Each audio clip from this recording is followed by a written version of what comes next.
Los hermanos de Dios, para que Él nos guíe, ¿sale?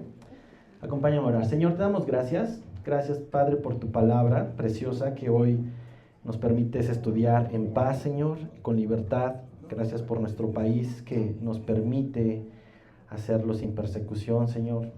Permítenos disfrutar de este tiempo, entendiendo, Señor, que hoy has destinado que cada uno de nosotros conozcamos más de ti a través de lo que vas a enseñarnos en Gálatas. Padre, te pido que me ayudes a estar concentrado, Señor, en las cosas que tú has preparado para mis hermanos y para mí. Y también a mis hermanos, Señor, te pido que les ayudes a estar atentos espiritualmente y con todos sus sentidos a la palabra que hoy tienes. Gracias por tu verdad. Santifícanos en tu palabra es verdad. Amén. Muy bien, hermanos, en la Biblia vemos desde el inicio de la creación, ¿verdad?, cómo Satanás ha intentado engañar al hombre. Desde el Génesis 3 vemos cómo ha sido una de sus estrategias principales, ¿verdad? Engañó al hombre transgiversando la palabra misma de Dios. Recuerdas que Dios les había dado una instrucción a Adán y a Eva, y Satanás hizo un cambiecito ahí de palabras y engañó a Eva para poder desobedecer. Y en los capítulos que estamos viendo en Gálatas, hemos visto cómo el evangelio está bajo ataque. Está Pablo defendiendo el evangelio de Jesús, que ha estado bajo ataque desde el primer siglo y hoy sigue estando también bajo ataque. Pero este ataque, hermano, no es por persecución. Quiero que observes esto. En el primer siglo el ataque al evangelio sí había persecución. Tú lo has visto en los hechos, cómo la iglesia era perseguida, ¿verdad? Pero no solamente era perseguida físicamente, también era perseguida en su verdad, tratando de ensuciar y de transgiversar la verdad sutilmente. El enemigo ha buscado que los hombres malentiendan o se desvíen de la verdad del evangelio. Y para los que les gusta el tema de aviación, para los que saben de este tema, tienen claro que si un avión se desvía con un grado que desvíe su trayectoria, podría terminar en otro continente. Y esto es tan importante para el evangelio, porque cuando el evangelio se altera en lo más mínimo, en un grado mínimo, puede llevarte a ti, puede llevarme a mí, puede llevar al hombre a un destino donde no necesariamente está Dios, un destino totalmente diferente. Así que de ahí la importancia de Pablo de escribir esta carta para corregir a tiempo, esto como un acto de amor a la iglesia y que la iglesia no se desviara hacia el destino que es Jesucristo, como nos decía nuestro hermano José. Él es el epicentro de todo. Pero cuando le agregamos cosas al evangelio, el epicentro ya es otra cosa. Entonces, vamos a ver cómo Pablo se mantiene firme en la verdad a pesar de que esto no era popular. Y gracias a Dios por la valentía de Pablo, ¿verdad? Que no se amoldó a ese siglo, sino que se transformó y renovó su entendimiento, ¿verdad? Y esto gracias al Espíritu Santo. Así que esta carta sigue corrigiendo hoy a la iglesia, después de más de 2000 años, sigue quitando falsas enseñanzas que se han dado, porque al final estamos viendo que las cosas no han cambiado, sigue habiendo abundante interpretación y enseñanzas del evangelio que no hacen más que desviar al hombre de su destino, que es Cristo. Y más que conocer los hechos que están aquí escritos, yo te invito a que observes las verdades espirituales que en ella hay, y que eso pueda aumentar tu fe, que salgamos de aquí con nuestra fe aumentada y que no sea nada más conocimiento, ¿verdad? La palabra de Dios tiene el poder de transformar tu vida, así que permite que el Espíritu Santo hoy habla a tu corazón y las palabras que hoy trae para ti, abrázalas y deja que el Señor haga lo suyo. Gálatas 2, versículo 11. Pablo reprende a Pedro en Antioquía y dice así: pero cuando Pedro vino a Antioquía, le resistí cara a cara, porque era de condenar. Pues antes que viniesen algunos de parte de Jacobo, comía con los gentiles, pero después que vinieron, se retraía y se apartaba, porque tenía miedo de los de la circuncisión. Y en su simulación participaban también los otros judíos, de tal manera que aún Bernabé fue también arrastrado por la hipocresía de ellos. Pero cuando vi que no andaban rectamente conforme a la verdad del evangelio, dije a Pedro delante de todos: si tú, siendo judío, vives como los gentiles y no como judío, ¿por qué obligas a los gentiles a judaizar? Nosotros, judíos de nacimiento y no pecadores de entre los gentiles, sabiendo que el hombre no es justificado por las obras de la ley, sino por la fe de Jesucristo, nosotros también hemos creído en Jesucristo para ser justificados por la fe de Cristo y no por las obras de la ley, por cuanto por las obras de la ley nadie será justificado. Y si buscando ser justificados en Cristo, también nosotros somos hallados pecadores, ¿es por eso Cristo ministro de pecado? En ninguna manera. Porque si las cosas que destruí, las mismas vuelvo a edificar, transgresor me hago. Porque yo por la ley soy muerto para la ley, a fin de vivir para Dios. Con Cristo estoy juntamente crucificado, y ya no vivo yo, mas vive Cristo en mí. Y lo que ahora vivo en la carne, lo vivo en la fe del Hijo de Dios, el cual me amó y se entregó a sí mismo por mí. No desecho la gracia de Dios, pues si por la ley fuese la justicia, entonces por demás murió Cristo. Estamos viendo aquí, hermanos, una confrontación llena de amor. Pablo está corrigiendo el rumbo de Pedro. Pedro se había desviado un grado y estaba empezando a abrazar las obras, la tradición judía. Y para que tú puedas comprender la importancia de ser auténtico y de ser lo que decimos y mantenernos firmes en la verdad, quiero que consideres algo que nos sucedió hace no mucho tiempo, hace unos 5 años, casi 6 años. En 2020 las autoridades, tú recordarás que lanzaron o aplicaron una norma oficial mexicana, estas NOM, como se conocen regularmente, la NOM 051, que fue muy controversial porque destapó la falsedad de muchos productos que tú y yo consumíamos regularmente. Esta norma básicamente fue la que trajo los hexágonos de exceso de azúcar, exceso de sodio, tal, ¿no? Y esta norma exige básicamente que las marcas sean transparentes con los consumidores y que nombren a sus productos por el contenido que tienen sus productos, no por lo que dicen ser sus productos.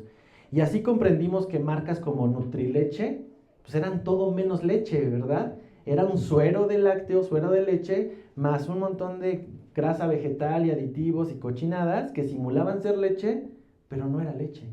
Entonces, de hecho ya hasta le cambiaron el nombre, ya se llama solo Nutri.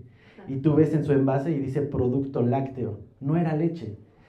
Tuvieron que quitar esto para poder ser transparentes y decirle a la gente qué es lo que estaban consumiendo. Y pues no solamente le sucedió a la leche, muchos otros productos fueron exhibidos y se exhibían en las mañaneras y en la revista del consumidor, ¿verdad? Y decían los productos que no son lo que dicen ser. Y ahí entraron quesos que no eran quesos, jamones que no tenían ni 10 gramos de carne, refrescos frutales que la fruta solo la tenían en la etiqueta porque todo lo demás eran puros químicos, atún de soya, o más bien soya que sabía atún, y así un montón de productos que fueron destapados, ¿verdad? Y ese desayuno nutritivo de los campeones que nos decía Pancho Pantera, ¿quiénes les tocó esa generación de Pancho Pantera, verdad? Pues resultó ser pura azúcar pintada, creadora de diabetes, creadora de enfermedades de toda una generación. Y esta revelación, pues fue un golpe devastador para las marcas, porque perdieron su reputación. Y el consumidor descubrió entonces que por décadas consumían productos que no eran lo que decían ser. Y este nivel de revelación cruda y sorpresiva hizo Pablo a Pedro. Pedro no estaba siendo auténtico. Pedro estaba diciendo o estaba predicando el evangelio de la gracia, pero por otro lado se estaba comportando de una forma distinta. Así que Pablo, como la NOM 51, revela el corazón de Pedro y le hace ver que no está siendo auténtico, siendo lo que dice ser. Y esto es lo que vamos a ver el día de hoy, porque esta porción nos muestra este conflicto o este discurso o esta discusión, que no se trata de un chisme santo, porque luego hay cosas en la Biblia que hay chismecito santo, el Pedro y el Pablo se andaban aquí diciendo, no, vamos a entender cómo Pedro, siendo Pedro, fue tentado a caer en estas sutilezas. Y si Pedro, el mismísimo Pedro, le pasó, tú y yo no estamos exentos de esto también. Por eso necesitamos ser alertados, y Gálatas es una carta increíble para esto. El versículo 11 empieza así: cuando vino Pedro a Antioquía, le resistí cara a cara porque era de condenar. Pablo nos describe que tuvo un enfrentamiento, pero no fue un enfrentamiento por cartas, ahí sí fue cara a cara. Necesitaba Pedro estar consciente de la equivocación que tenía. Darte un poquito de contexto: Pedro había visitado Antioquía.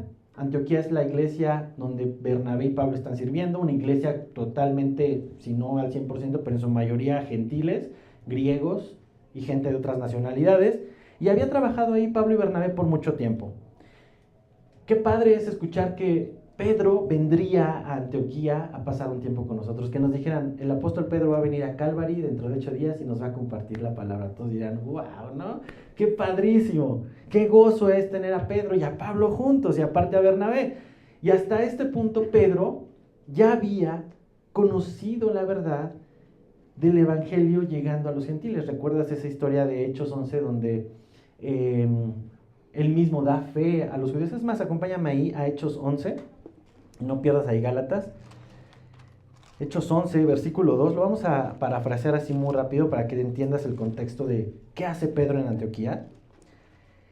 Hechos 11, versículo 2, y dice: cuando Pedro subió a Jerusalén, disputaban con él los que eran de la circuncisión. Versículo 3, y cuando, diciendo, ¿por qué has entrado en casa de hombres incircuncisos y has comido con ellos?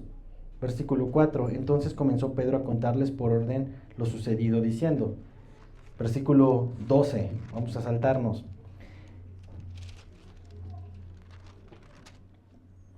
El Espíritu me dijo que fuese con ellos sin dudar. Fueron también conmigo estos 6 hermanos y entramos en casa de un varón. Versículo 15, y cuando comencé a hablar, cayó el Espíritu Santo sobre ellos también, como sobre nosotros al principio. Entonces me acordé de lo dicho por el Señor cuando dijo, Juan ciertamente bautizó en agua, mas vosotros seréis bautizados con el Espíritu Santo. Si Dios, pues, les concedió también el mismo don que a nosotros que hemos creído en el Señor Jesucristo, ¿quién era yo que pudiese estorbar a Dios? Aquí descartamos cualquier ignorancia de Pedro.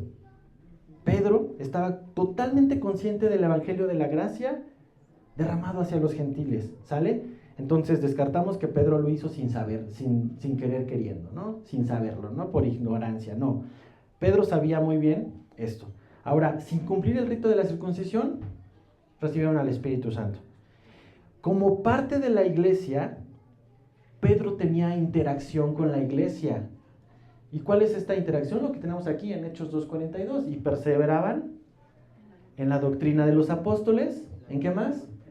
En la comunión unos con otros, en el partimiento del pan y en las oraciones. Compartir el pan significaba compartir la mesa, compartir su hogar y dejar a un lado sus restricciones alimenticias para comer con estos hermanos de Antioquía. Pedro estaba teniendo este comportamiento. Y tú lo sabes, el compartir los alimentos tiene un efecto vinculante con las personas a quienes invitas a comer. Abre un vínculo de comunión, lo vemos en los desayunos el día de ayer, ¿no? Los hermanos traen sus guisados deliciosos y nos comparten de sus habilidades que tienen en la cocina y todos somos bendecidos por ello. Y es por medio de los alimentos que hay una comunión especial. Ahora, hasta aquí no había nada por qué condenar a Pedro. Había ido a Antioquía, estaba compartiendo con los hermanos de Antioquía bastante bien, pero fíjate, en el versículo 12 de Gálatas nos dice que antes de que viniesen algunos de parte de Jacobo, Pedro comía con los gentiles, como acabamos de leer de Hechos 2:42, pero después que vinieron se retraía y se apartaba porque tenía miedo de los de la circuncisión. Unos amigos de Jacobo, unos amigos de Santiago, el hermano de Jesús, llegaron también a Antioquía.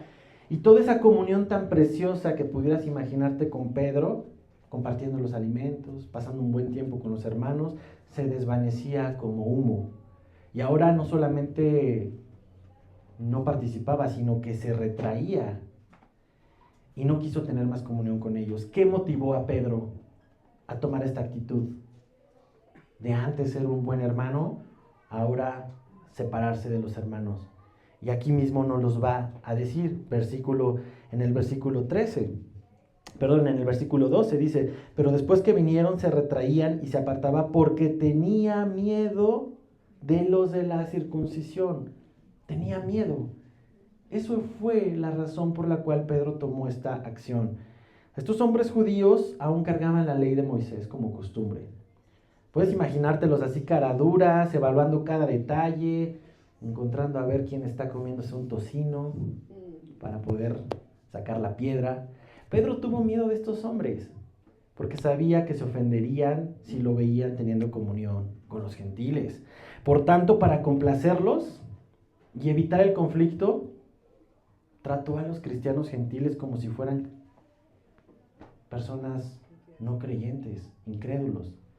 Qué grave es que por temor a los hombres tú hagas a un lado tu verdad, la verdad del Evangelio. Pero fíjate, contrario a Pablo, que se mantuvo firme, como lo veíamos hace unos domingos, no tratando de agradar a los hombres, sino tratando de agradar ¿a quién? A Dios, ¿verdad? Pedro no resistió la tentación. Pedro sí cayó motivado por el miedo de perder su reputación como el apóstol Pedro o su posición. Terminó decidiendo agradar a los hombres. Todavía quedaba carnita en Pedro, todavía no moría ese hombre testarudo y un tanto cobarde, ¿verdad? Porque cuando negó a Jesús por salvar su pellejo, tenía miedo. Ahora estaba negando la obra de Cristo hacia los gentiles para salvar su reputación, otra vez por miedo.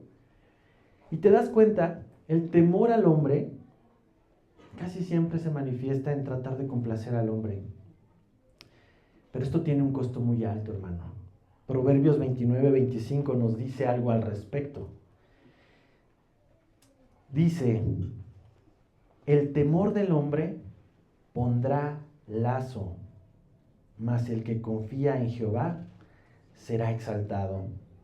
Desde este lado de la historia, a lo mejor tú y yo podemos ser buenos críticos de Pedro y decir, ese Pedro era bien, quién sabe cómo, ¿verdad? Pero esta trampa también está para ti y para mí, hermano. Todo el mundo aquí sabe lo que significa hacer algo que está mal solo por no caer mal. Por liberar la presión social. Ya para que no me estén diciendo que el cristianito, ya, pues órale, a ver, sírveme una, ¿no? ¿Por qué? Porque la presión social está tan encima que, pues ya, pues para que ya me dejen de decir. Y el temor al hombre dice aquí en Proverbios que se vuelve una trampa.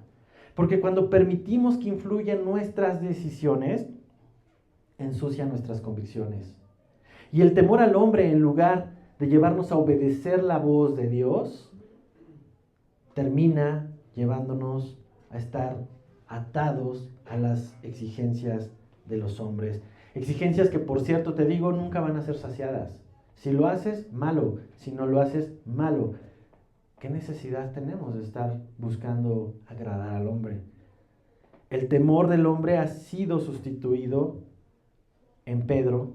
El temor del hombre ha sustituido en Pedro la verdad y la convicción que él tenía, como lo veíamos en Hechos 11. ¿Qué pasó con esta convicción, Pedro? Tú mismo diste testimonio de esto y ahora estás negándolo.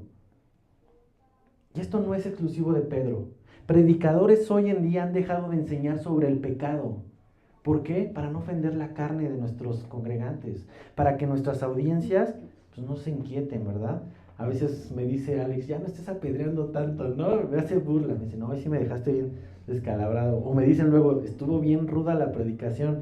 Y yo, sí, también para mí lo estuvo, no solamente contigo. Pero hermano, hay predicadores que han hecho a un lado las verdades incómodas hacia nuestra carne para no ofender a sus audiencias y sus auditorios sigan llenos. No solamente pastores, también creyentes han guardado silencio ante la imposición de ideologías como la de género. Ideologías que, aceptando el amor es amor, para no parecer retrógrada y mejor ser progresista, que me vean como alguien abierto, que el cristiano no es retrógrada. Hermano, no apuestes tu verdad por agradar a las personas. Así que puedes ver cómo el temor al hombre tiene un potencial de atarnos a las ideas del hombre? Pues esto estaba sucediendo en Pedro y sigue siendo condenable para muchos cristianos hoy. Pero observa esto. Si Pedro, repito, cayó, tú y yo también podemos caer. La posición de ningún hombre es tan segura para que se sienta que no puede caer. Pero también observa esto, si Pedro se levantó de nuevo, tú también puedes levantarte de nuevo si has caído en esto. Romanos 8:31 nos deja una promesa increíble y que nos aleja del temor hacia el hombre.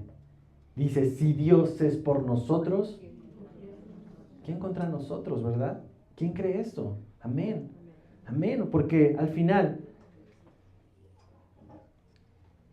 somos esclavos de Cristo y buscamos agradar a nuestro Señor. Ahora, aunque eso incomode a ciertas audiencias, hermano, mantente firme en la verdad. Regresemos al relato porque lamentablemente este mal ejemplo no fue exclusivo de Pedro. Dicen por ahí que los pecados de los maestros son maestros de los pecados. ¿Y qué mejor verlo en este ejemplo donde Pedro no solo caería, también arrastraría a otros? Fíjate, verso 13 de Gálatas 2.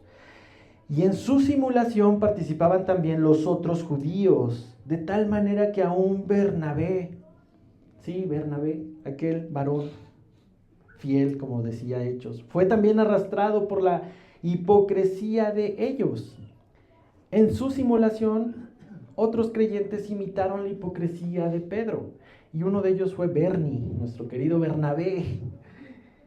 Esto debió dolerle mucho a Pablo, su compañero, su fiel compañero, estaba siendo ahora parte de esta tendencia hipócrita de excluir a los hermanos de Antioquía.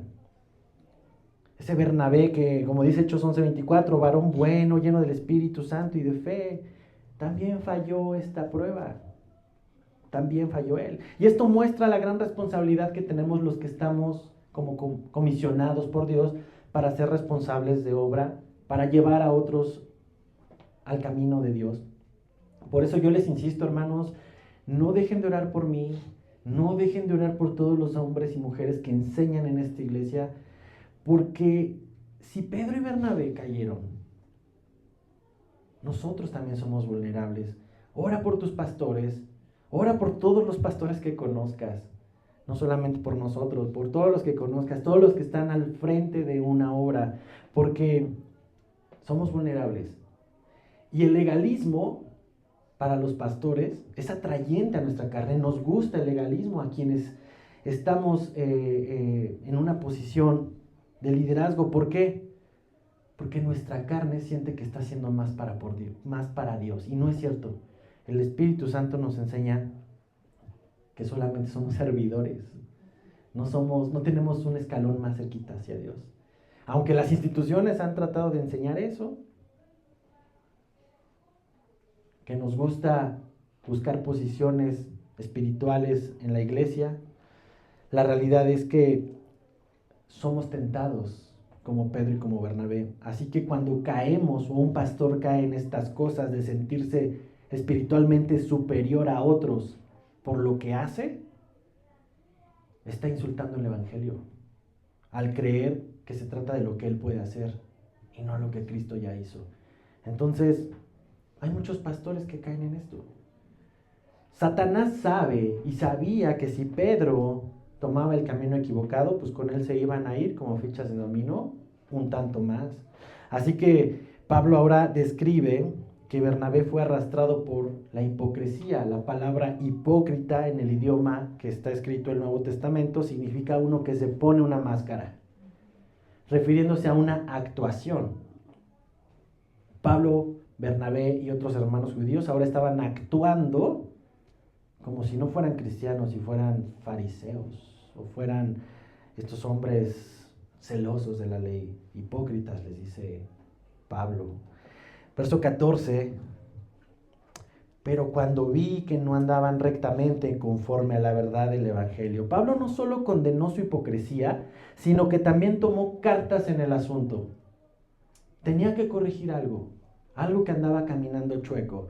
Y si Dios nos permite ver a otros creyentes extraviados de la verdad, caminando no en rectitud, no es para señalarnos y sentirnos superiores, hermano.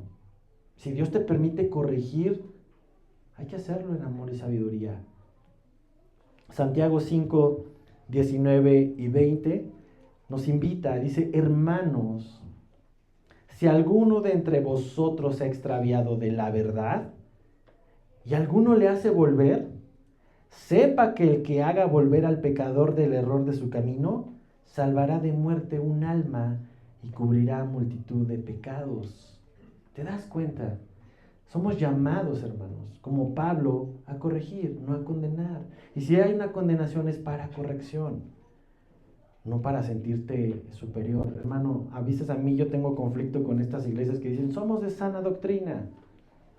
¿Y qué los demás que están?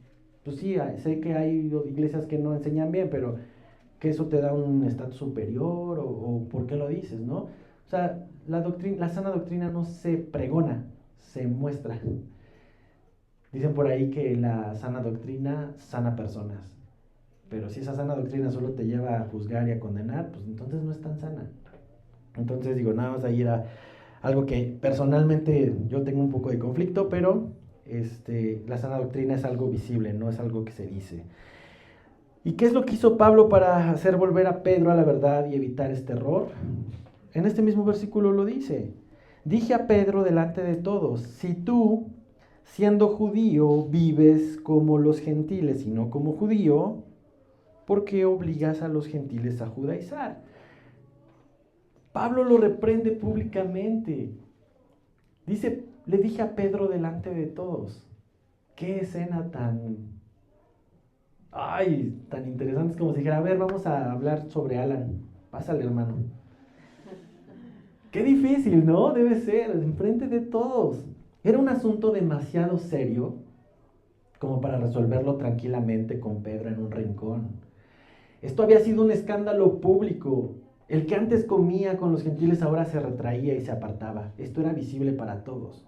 Y ponía en tela de juicio la libertad de los gentiles en Cristo. Así que Pablo tenía que resolver esto públicamente. Y en eso hay mucha sabiduría.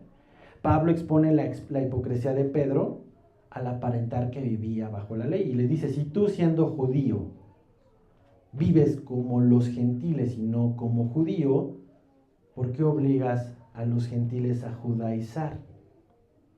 ¿Qué le está recordando Pablo a Pedro?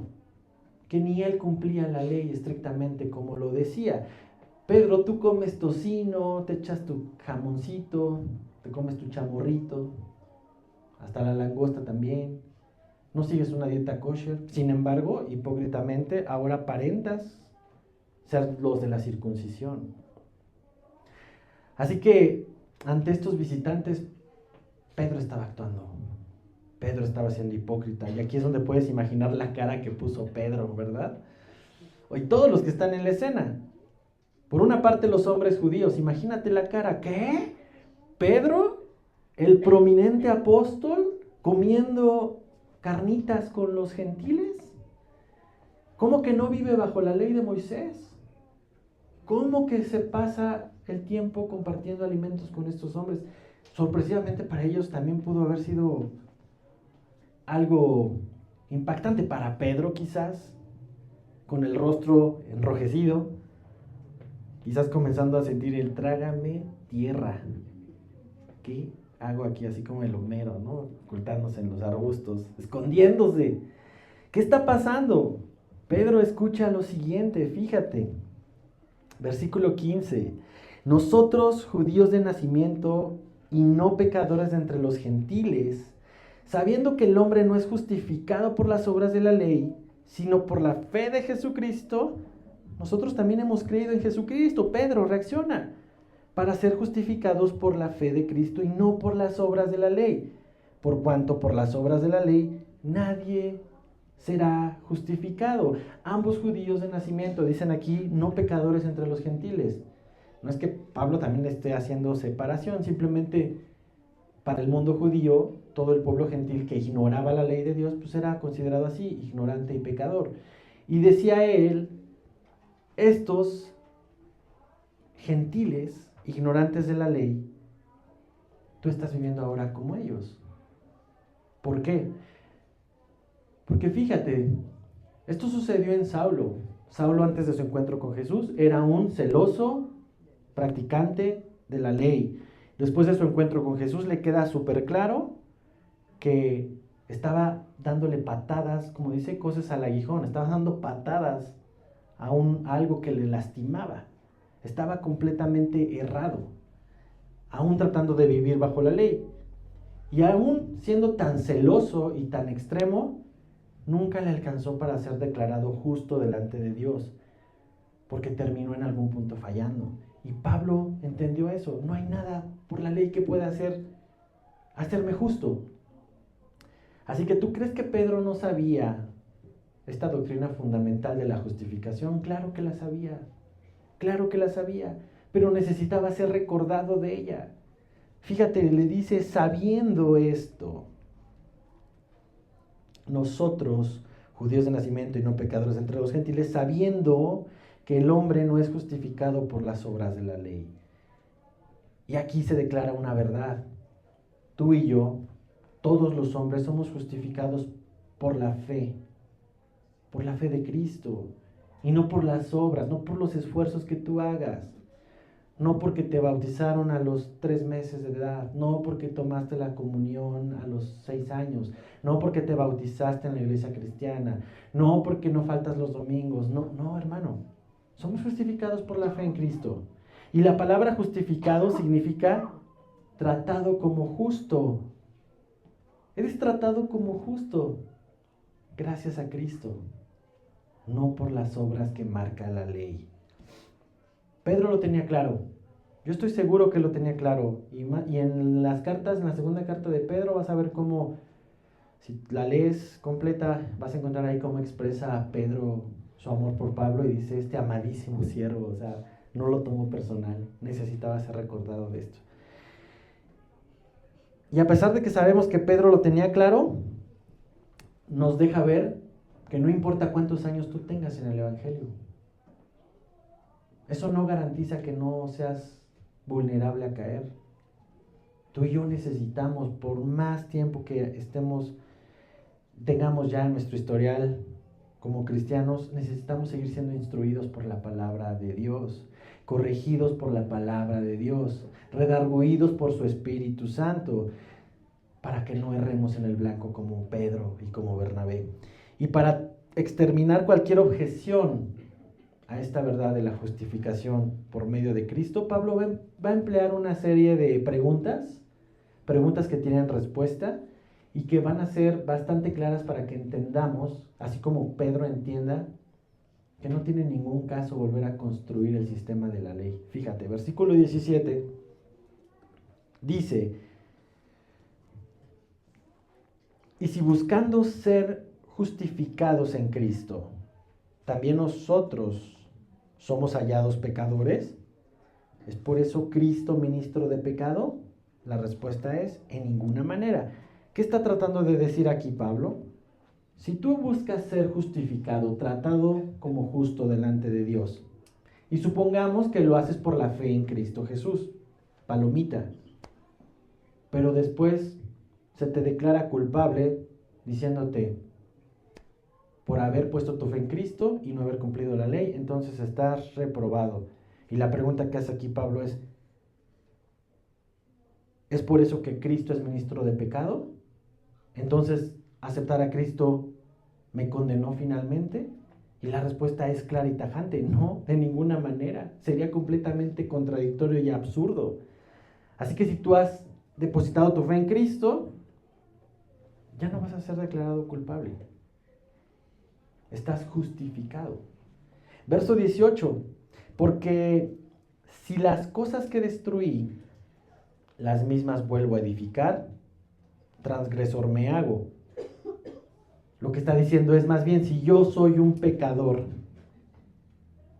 justificado por la fe en Cristo, pero vuelvo a construir el viejo sistema de ser justificado por obras, es como aquel estudiante de último semestre de una carrera de ingeniería espacial, considera la ingeniería más difícil que exista en esta tierra, y está en su último semestre, ya ha acabado o concluido toda su currícula, pero le falta una materia para graduarse y poder aprobar y obtener su certificado y su título. Pero esta materia es únicamente o saca 0 o saca 100. No hay ni un 20, ni un 80, nada. O aciertas o fallas. O pasas o repruebas. Y este estudiante intentado, ya va a su segundo intento y reprueba la materia. Y la vuelve a reprobar. Y tú sabes, los que estudiaron en la universidad, quizás, sabes que después de reprobar 2 veces una materia, ¿qué pasa? Te echan, ¿verdad? Te dan de baja. Ya no puedes regresar. Este estudiante ya había acabado sus intentos y reprueba por segunda ocasión. Legalmente está fuera de la universidad. Ya no tiene intento. Sin embargo, el maestro, que también es director de la escuela, ve en el alumno la desesperación y sabe que jamás va a poder pasar esta materia, y entonces saca el acta oficial y por puro amor inmerecido, y por puro amor y pura gracia, este acto inmerecido, escribe una calificación aprobatoria perfecta y le entrega el título en la mano y le dice: estás graduado, eres libre, ve y ejerce tu profesión. El alumno, en lugar de salir a celebrar y decir por fin lo logré, se siente incómodo.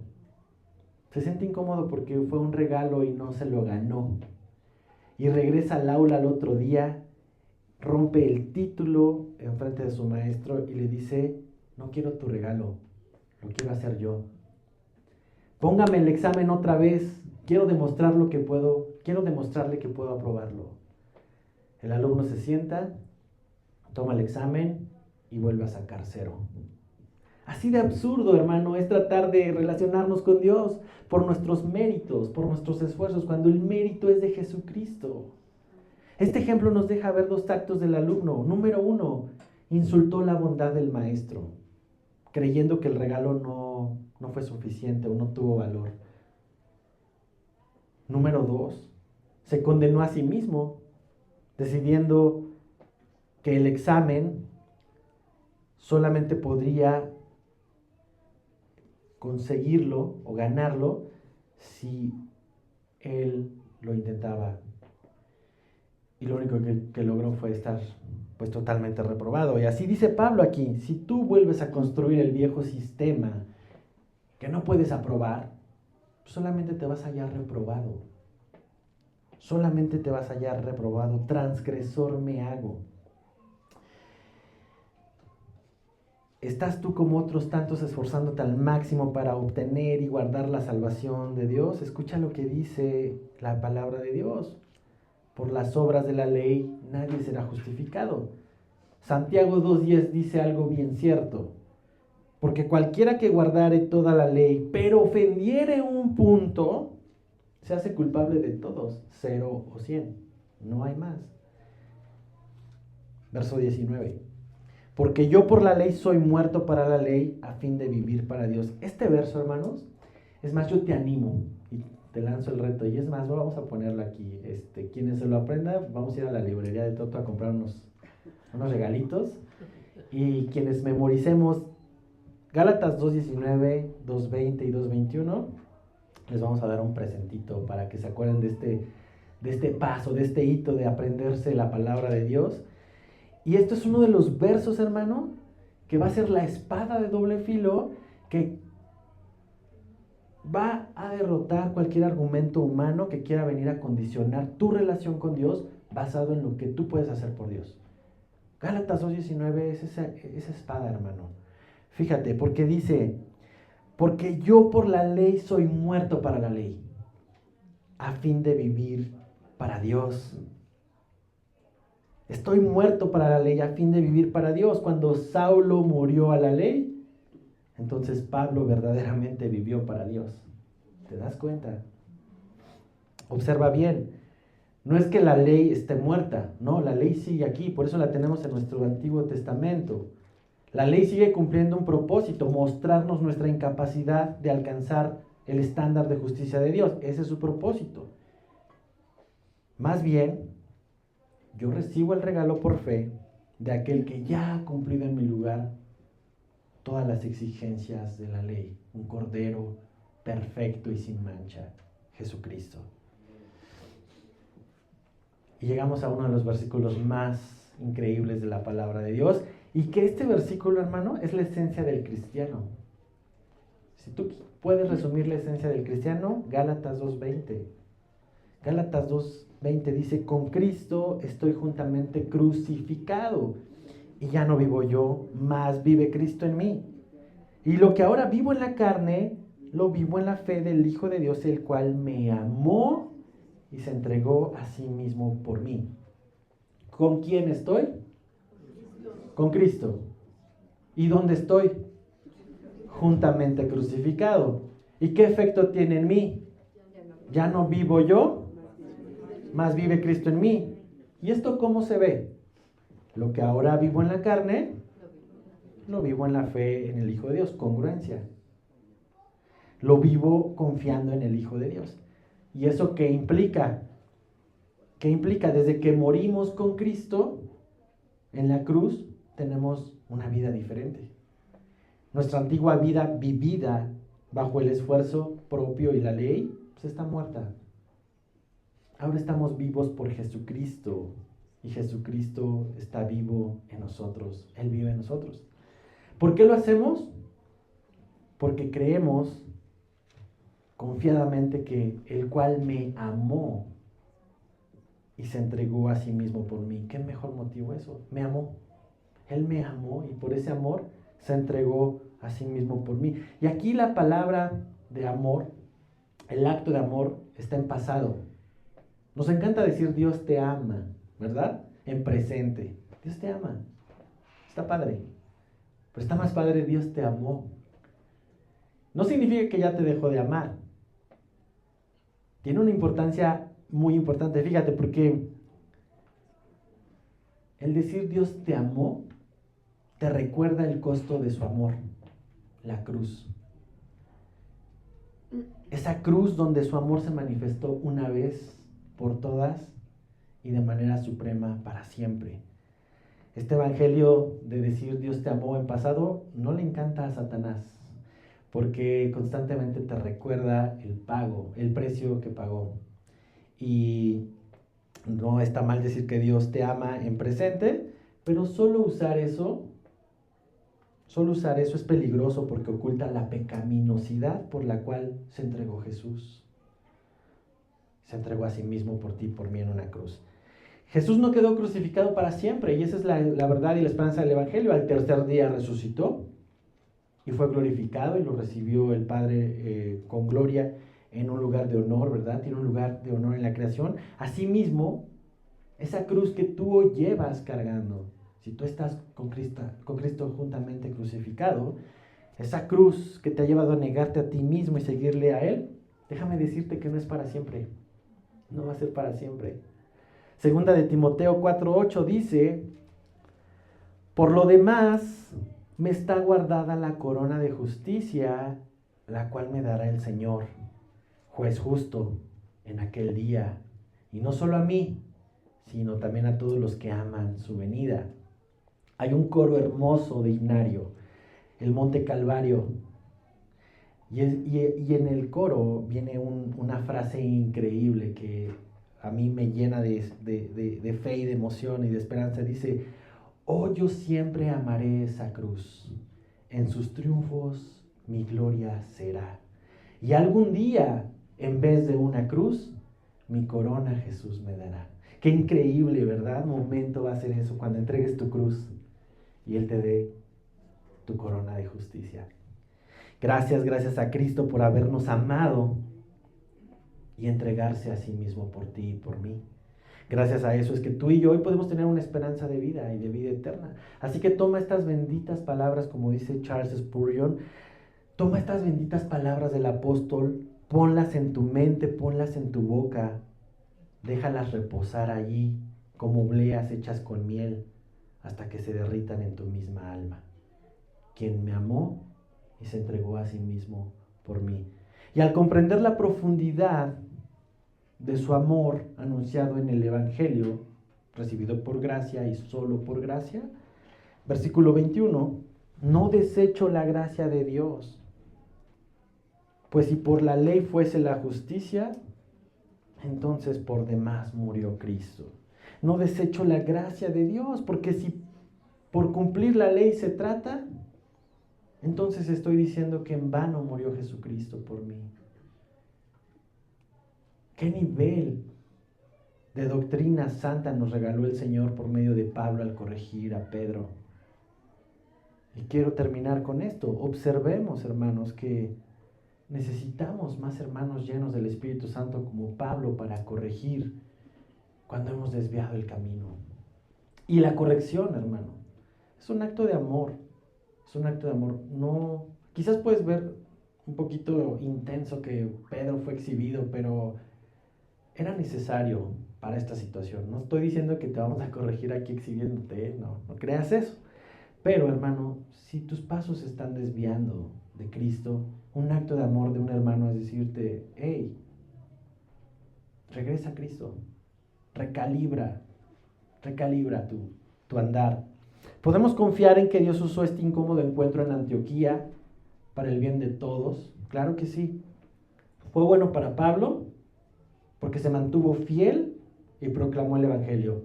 Fue bueno para Pedro porque fue corregido y como resultado se convenció aún más de la verdad. ¿Fue bueno para Bernabé? Claro que sí, porque llegó a la creencia correcta sobre este punto. Fue bueno incluso para los hombres judíos que habían llegado. ¿Por qué? Porque comenzaron con un lío, pero terminaron con el verdadero evangelio. Y ahí tuvieron ellos que decidir si relacionarse todavía por obras o por los méritos de Cristo. Así como fue bueno para los creyentes de esa época, sigue siendo bueno para ti y para mí.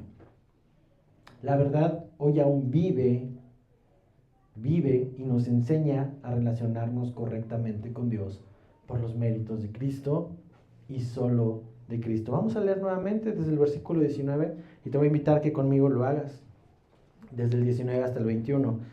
Y ya sabes, si te lo memorizas, vas a disfrutar, tu alma va a disfrutar esto de una manera increíble. Y yo te animo a que lo hagas. Dice, porque yo, por la ley, soy muerto para la ley, a fin de vivir para Dios. Con Cristo estoy juntamente crucificado, y ya no vivo yo, mas vive Cristo en mí. Y lo que ahora vivo en la carne, lo vivo en la fe del Hijo de Dios, el cual me amó y se entregó a sí mismo por mí. No desecho la gracia de Dios, pues si por la ley fuese la justicia, entonces por demás murió Cristo. Señor, te damos gracias, Padre, por tu palabra y gracias por amarnos, Señor. Gracias por entregarte a ti mismo. Gracias por decidir hacerlo, Señor, por ir a la cruz y por esa cruz hoy darnos una esperanza de vida. Gracias, Señor, porque a través de tu palabra somos corregidos, somos instruidos, somos redarguidos también y también enseñados a fin de ser preparados, perfectos para toda buena obra. Señor, gracias te damos por permitirnos vivir esto el día de hoy y te pido que selles estas palabras en el corazón de cada uno de nosotros. Amén.